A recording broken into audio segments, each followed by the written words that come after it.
Good afternoon and welcome to today's Downing Street press conference. I'm joined by Chris Whitty, Chief Medical Officer, and Sir Patrick Vallance, the Chief Scientific Advisor. Can I start with an update on the Prime Minister? He's still in intensive care, but he continues to make positive steps forwards and he's in good spirits.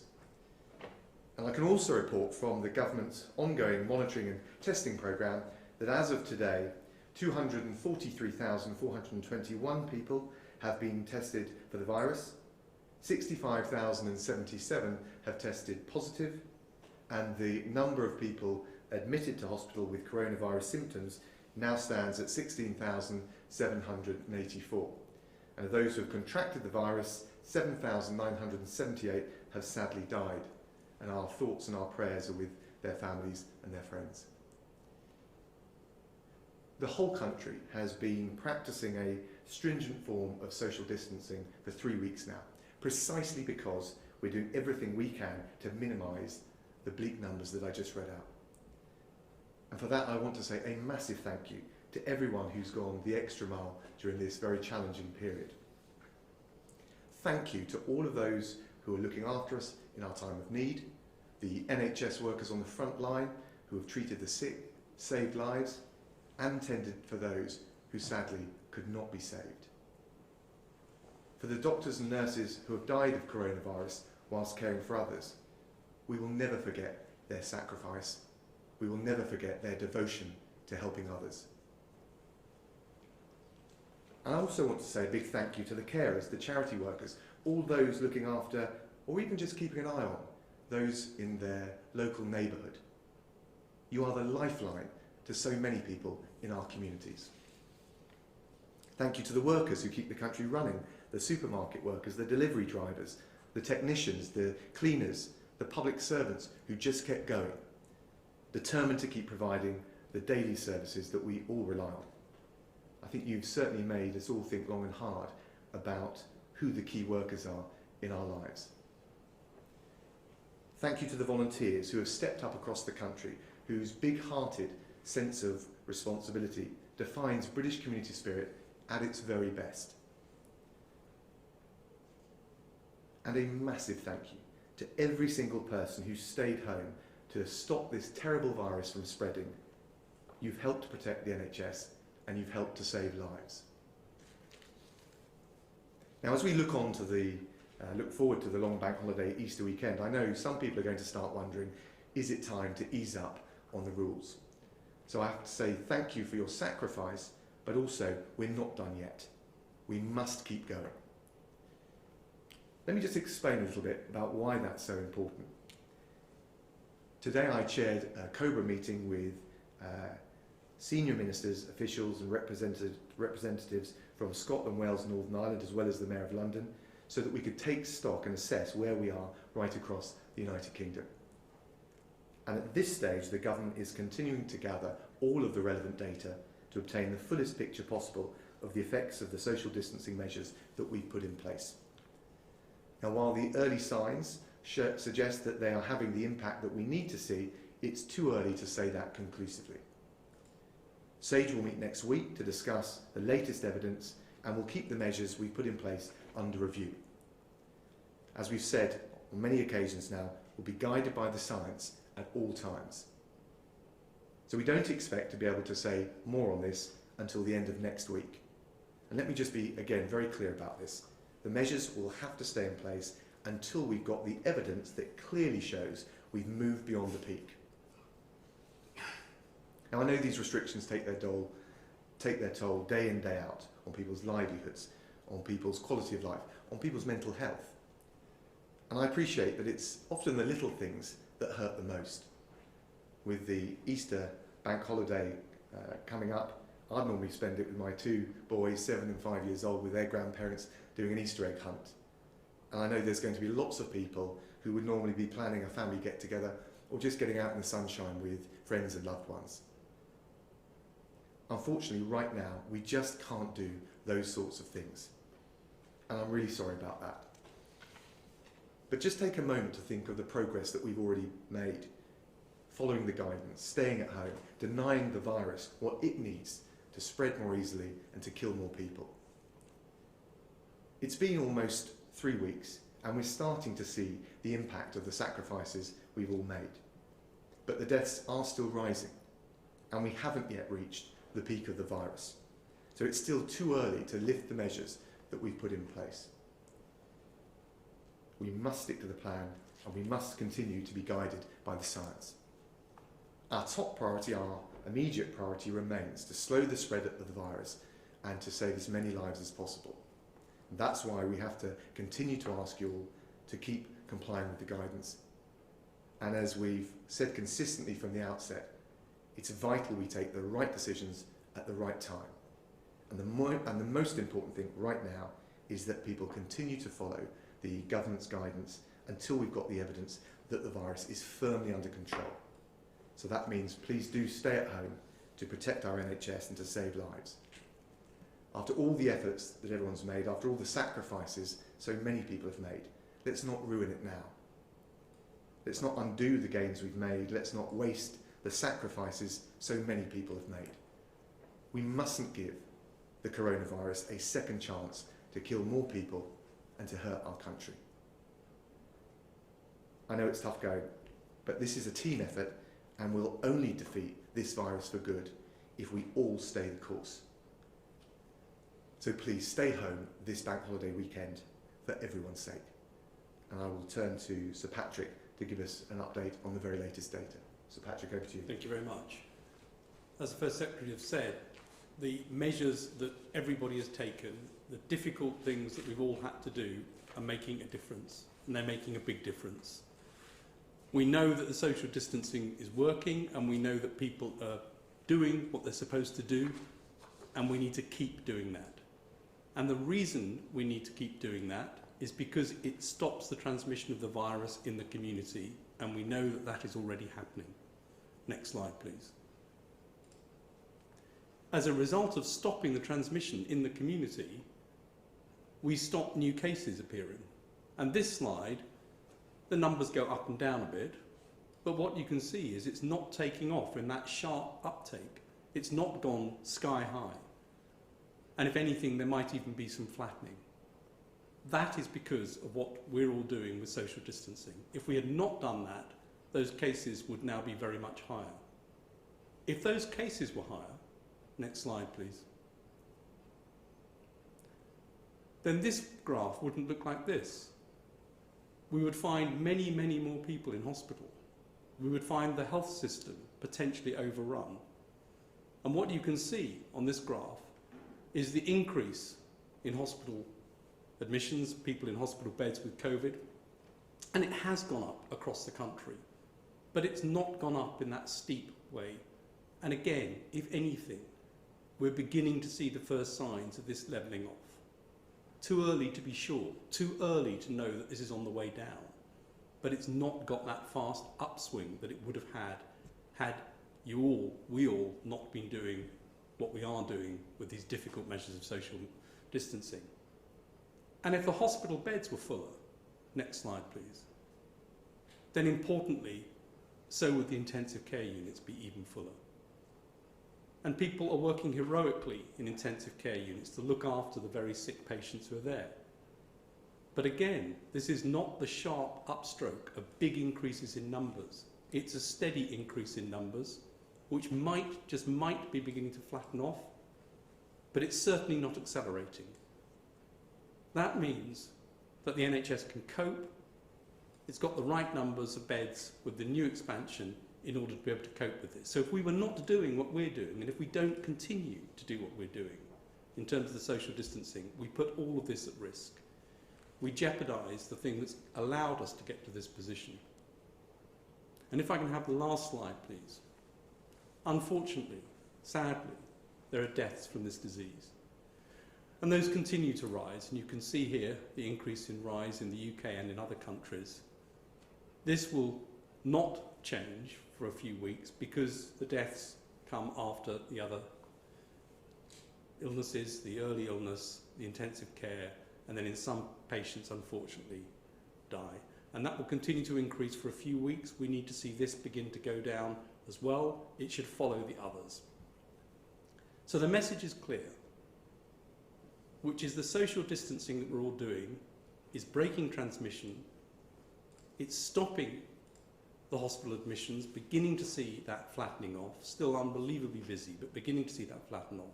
It's preventing more people going into intensive care, and it will prevent deaths. It's incredibly important we continue to do what we're doing. Thank you, Patrick. Now, if we take some questions from the media, I think Hugh Pym from the BBC is first up. Hugh.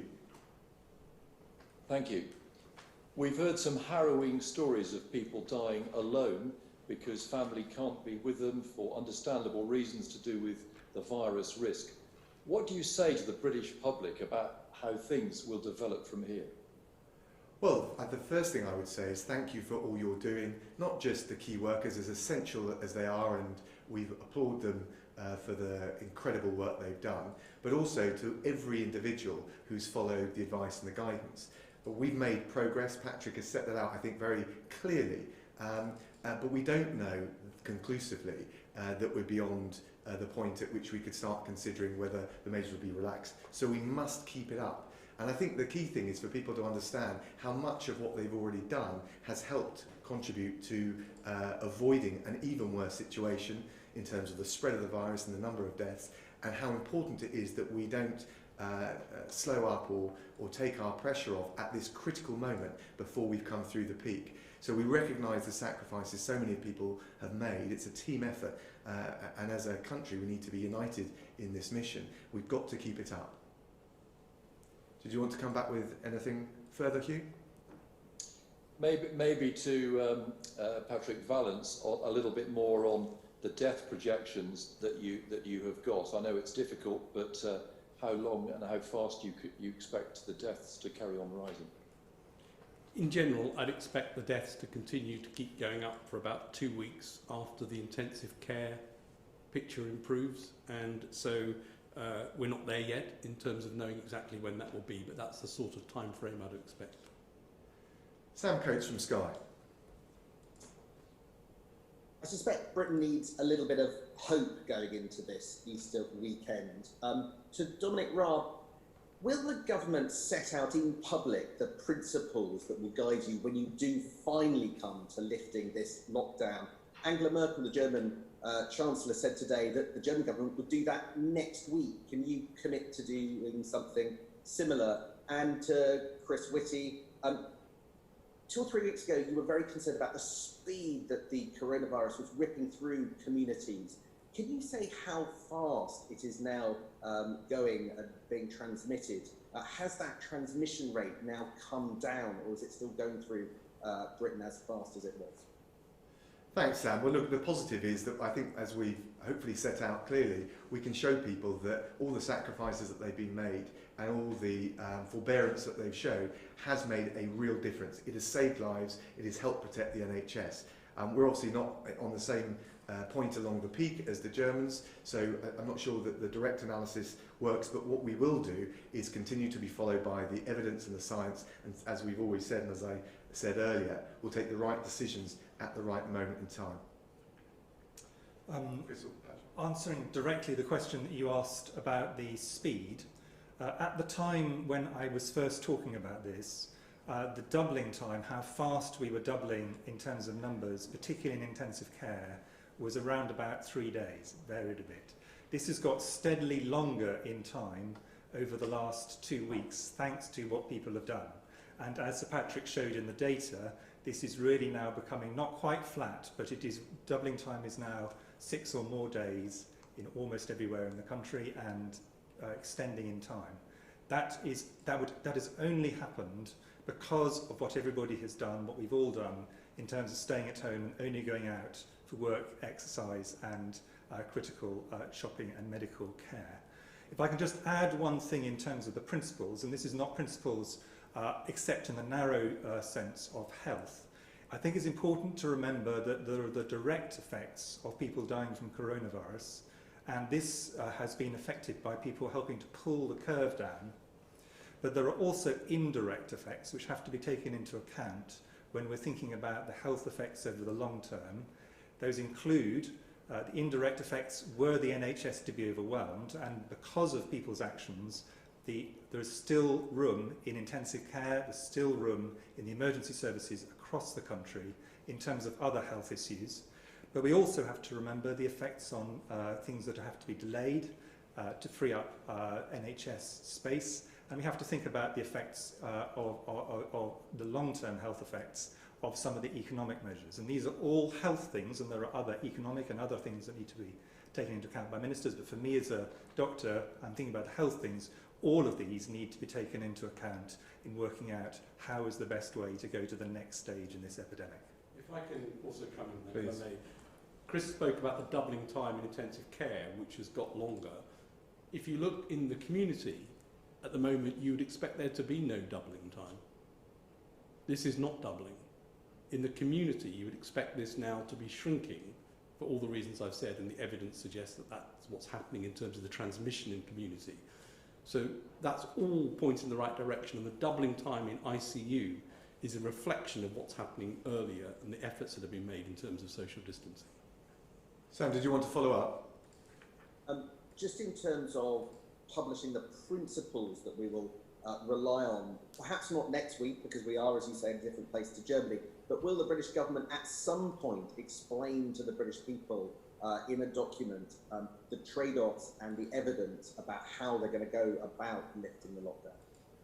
Well, look, we'll make the right decisions at the right moment and we'll be guided by the science. I think that's really all I'd say at this point. But just remember, I think the focus, and we don't want to see any distraction from that, as we look forward to the long bank holiday weekend, is just picking up on the evidence that Patrick and Chris have set out, is not to take our eye off the ball, not to undo all the good work, not to undo the sacrifices so many people have made by becoming more lax or failing to follow the guidance at just the moment where we need to make sure we double down, follow the guidance, get through this peak. I think that's the most important thing right now. Hannah Miller from ITV Granada. Thank you, Foreign Secretary. 2 questions for you. Today, Greater Manchester Police revealed that last weekend they received reports of more than 1,000 gatherings. How can they possibly be expected to police that when around 1/5 of their staff are not in work? And secondly, I want to talk to you about furloughing. We've spoken to a blind warehouse worker in Rochdale called Joe. He's worried about being able to socially distance, and he's being told to go in or to take unpaid leave. The government said it wants employers to take socially responsible decisions. Does that sound socially responsible to you? I don't know all the details of the case, but he sounds like a very vulnerable individual. We've provided the support to employers. We know they're under pressure, and we want all businesses to do the right thing. We're doing our bit, and I think it's important for us all to pull together, and particularly for the most vulnerable in our communities. So I want people to think, employers to think long and hard if they have people like that who they're employing and who are within their care in a broader sense. On the issue, I think it was Greater Manchester Police. The police are doing a great job, and it's a very difficult line for them to walk, but I think they're doing a terrific job. And above all, as we go into this long bank holiday weekend, I think people should think very long and hard, not just about the guidance and the importance of keeping it up, but about what happens to those on the NHS front line who are doing a heroic job if people in larger numbers don't comply with those rules. And I would urge everyone just to take a moment before they do anything, however warm it is, however great the temptations, just to think about the sacrifices those on the front line, particularly in our NHS, are making. Did you want to come back again? Yeah, thanks. Just on the furloughing and guidance around people with disabilities, do you accept that the guidance around social distancing for people with disabilities perhaps needs to be looked at in a bit more detail? Well, we can certainly take another look at it, but of course it's the way it's applied that's really important, with a flexibility and, again, as I said, a sense of the fact that we're all in this together and we pull through this together. We can always look at the guidance. We want to make sure it's as clear as possible, but it's the way it's implemented as well, which is really important. Ben Kentish from LBC. Thank you, Foreign Secretary. You talked about the sacrifices that NHS workers are making, and we're hearing more stories of that today, people losing their lives. In some cases, they're telling us because they haven't got the right equipment. Now, to thank them for that work, thousands of people around the country tonight will take part in the clap for our carers. But I wondered if today you could go further and commit to, when this crisis is over, giving them a real reward, a financial thank you for the sacrifices and the efforts they're making on behalf of us all. And if I may, could I ask the Chief Scientific Advisor, Matt Hancock, the Health Secretary, mentioned last week that a surveillance study was being carried out with an antibody test that's been developed by Public Health England. Could you tell us what the early results of that show in terms of how many people in Britain have had the virus? And how many would you expect to have had it in the 12 to 18 months or so until a vaccine is developed? Thank you. But I think they're really good points. I think the carers and all those in the front line, as I paid tribute to in my earlier remarks, have done an amazing job. We're obviously doing everything we can to provide the equipment, the PPE that they need. We're rolling that out at pace. I recognise that there have been challenges with the distribution. We've got a helpline, but most importantly, we're really rolling that out in pace. We've got the military involved where that's appropriate. I'll be taking part in the clap for carers this evening, and you're right, there will be a moment where we look at how we formally recognise all of those in the front line who've done so much to pull us through this very difficult period for our country.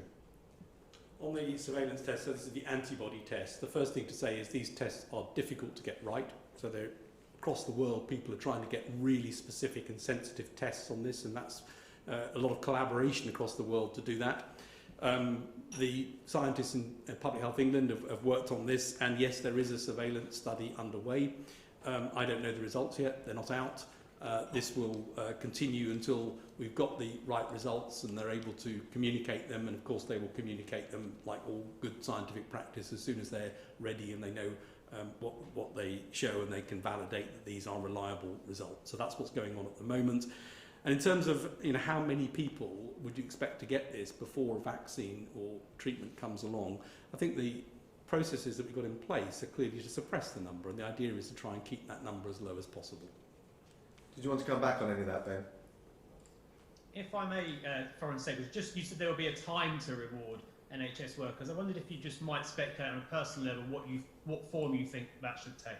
I do think it's important while they're doing this great job and we're all trying to focus on getting us through the peak, that we keep our focus and our attention on that. And I'd want to give it proper thought with all of the other people in government. But what I would say is I think we all recognise the enormous sacrifice they've made, how much it's done to help pull us through even to this level, how much it's done to avoid some of the worst scenarios we could have otherwise faced. And I'm sure there'll be the appropriate level of recognition at the right moment once we're through the worst of it.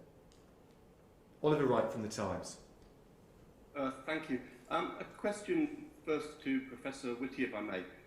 We know that the daily death figures that you're reporting come from the NHS, but we're expecting next week figures from the Office of National Statistics, which will be wider than that. Do you expect that when you take into account care homes and other settings that we'll see a significant rise in the total death rate? Just to follow up on Ben's point with Sir Patrick, John Newton said last week on this antibody study that's being carried out at Porton Down that they were days away from having preliminary results. You say that you haven't seen the results, but would you anticipate that those results will be made available to the SAGE committee that will advise ministers on the next stage in the lockdown? We'll go first. On the NHS figures versus the ONS figures, so they measure different things. The reason the NHS figures are very useful for us is we can get them very fast, and they are collected in the same way the whole time, and they're very comparable actually to international figures, which tend to be collected in the same way. So what that allows us to do is what Patrick was doing at the beginning, which is to see in relatively near time the trends over time, because it's a steady, it's a very stable way of collecting the data. ONS data collects a much, and those NHS figures are all people who are proven to have coronavirus on testing, so they're definitely cases in hospitals. The ONS figures are much wider than that. I would therefore expect them, it's not just that they go further outside hospital, they also include people who have sadly died where the doctor thinks that coronavirus may be involved even if there is no test involved in that decision. And I would expect those numbers to be higher, but because it takes longer for the data to come in, it's always going to be a lag between those two amounts, which makes the ONS data extremely useful for looking at the wider picture, but the NHS data is more useful for us to make decisions day to day and to make decisions, for example, about what we need to change in terms of our current interventions. And the answer to the question is yes, of course we would expect to see those results in SAGE, and we'll see them when they are ready and the studies have been completed and they've been properly analysed. And we spend a lot of time looking at this from across the world as well. Had calls with colleagues from many countries earlier in this week on this very topic. Had a call last night with somebody from Stanford University working in this area. This is something we look at right the way across the world all the time. And of course the PHE results will come to SAGE when they're ready. Do you want to come back on any of that, or no? Just would like to ask you, Mr. Raab, if it's possible, have you managed to have any contact with the Prime Minister since you took over his responsibilities at all? Not yet. I think it's important to, particularly while he's in intensive care, to let him focus on the recovery. We in the government have got this covered. I chaired the COBRA meeting that I've just come from. We're pursuing all the different strands of our strategy to defeat the coronavirus, and I'm confident we'll get there. George Parker from the FT. Question for the Foreign Secretary. I'd like to ask you about the Bank of England's decision today to effectively extend its overdraft facility to the government. We're told this is a temporary measure, but nevertheless it's very unusual. Can you explain exactly why the government needs this facility? And is it possibly because the cost of your economic interventions to address the crisis are costing more than you expected, particularly the job retention scheme?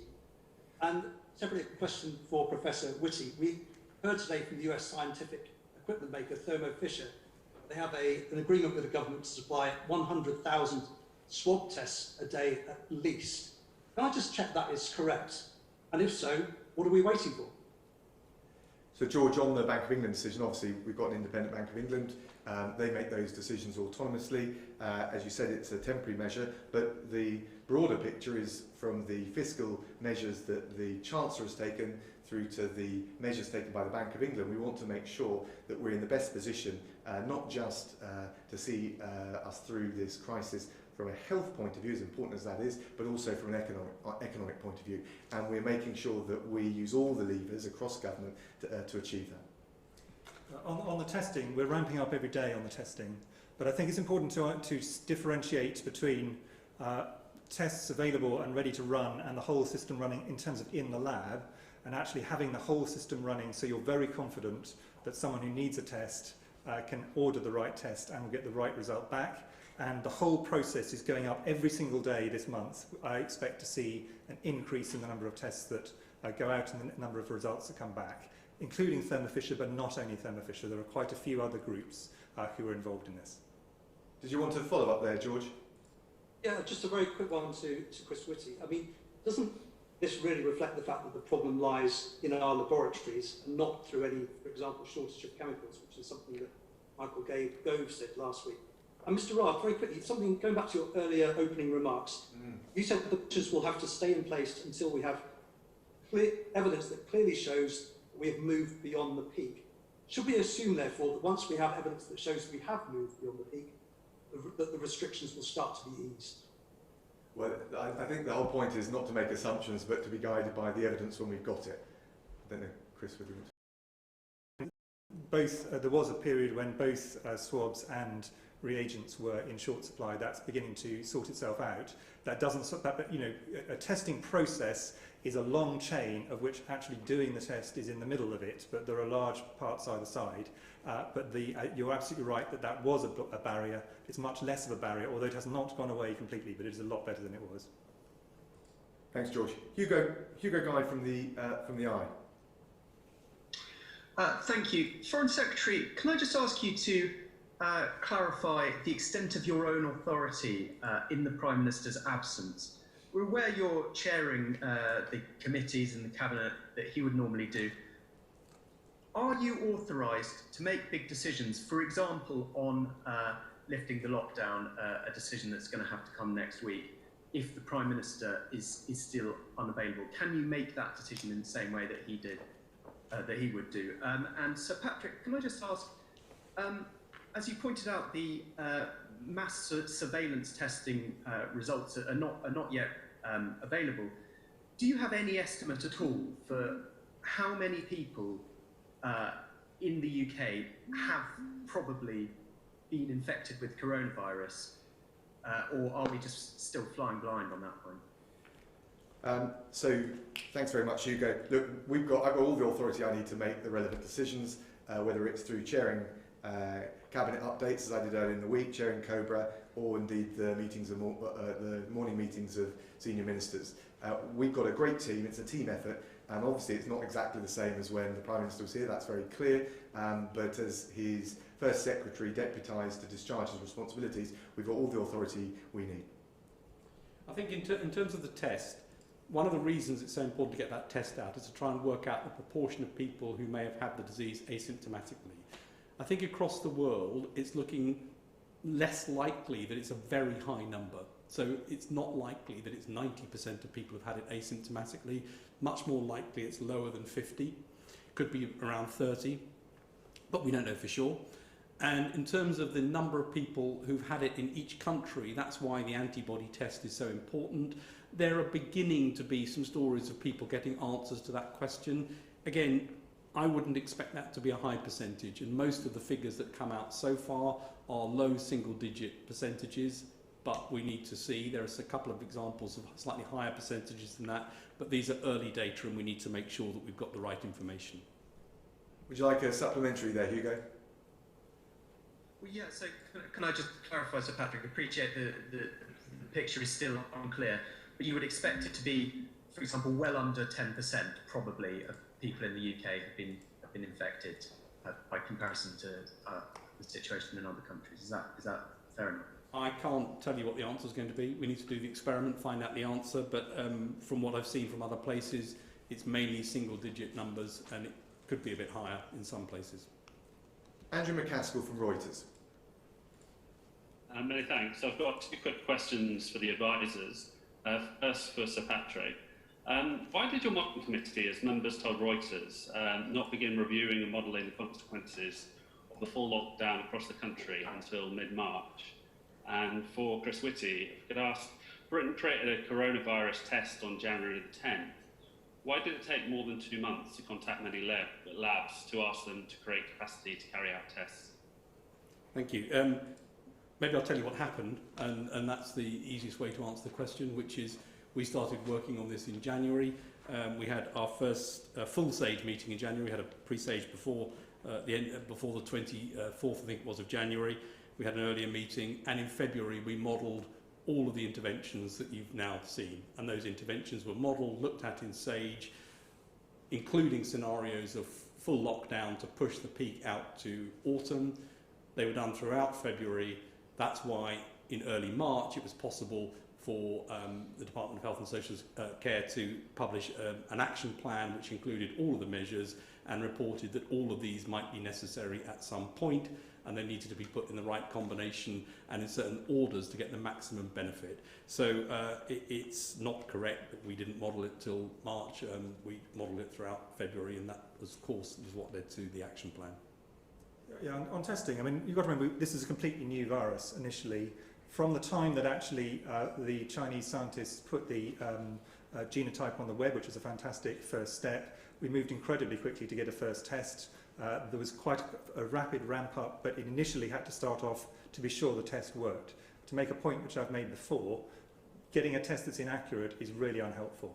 So we had to be confident about that, and then it was rolled out in stages, and it continues to be rolled out in stages and will continue all the way through this month. Andrew, would you like a final question? Yeah, just to follow up on that point, we were told by, this is to Sir Patrick, John Edmonds told us that neither him or Neil Ferguson had carried out any modelling for the lockdown until March. I'm just wondering why there's that discrepancy there. Well, I don't know exactly what John said to you and what he didn't say to you. I know what happened, and I've just told you what happened, and the modelling came in from a variety of sources.